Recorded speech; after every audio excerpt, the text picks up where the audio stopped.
স্ত্রীকে আদরের জন্য বললেন, কত আদরের কথা বললেন, আর তার সাথে কত ভালোবাসার কথা বললেন।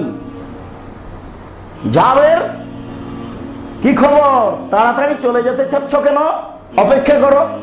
আল্লাহ রাসূল, আমি নতুন বিবাহ করেছি, বাড়ি যেতে চাচ্ছি। ও, নতুন বিবাহ করেছ, বিক্রম সাইয়েব, তালাক প্রাপ্ত মেয়ে বিবাহ করেছ না কুমারী মেয়ে বিবাহ করেছ? তখন জাবের রাদিয়াল্লাহু তাআলা বলছেন, সাইয়েব, তালাক প্রাপ্ত মেয়ে বিবাহ করেছি। তখন আল্লাহ রাসূল বলছেন, হাল্লা বিক্রম তুলাইবকা ও আজারাকা, তুমি অবিবাহিতা মেয়ে কেন বিবাহ করনি? তুমি তার সাথে খেলতে, ও তোমার সাথে খেলতো, তুমি তার কৌতুক দেখতে। কুমারী মেয়ে কৌতুক করে, কত ভালোবাসে।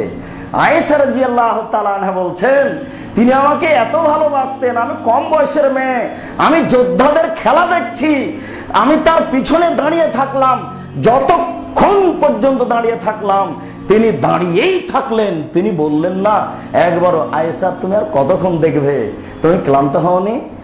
আমি যতক্ষণ পর্যন্ত খেলা দেখলাম ততক্ষণ পর্যন্ত তিনি দাঁড়িয়েই থাকলেন। তার মানে তিনি আমাকে খুশি করতে চাচ্ছেন। বউকে খুশি করতে হয়।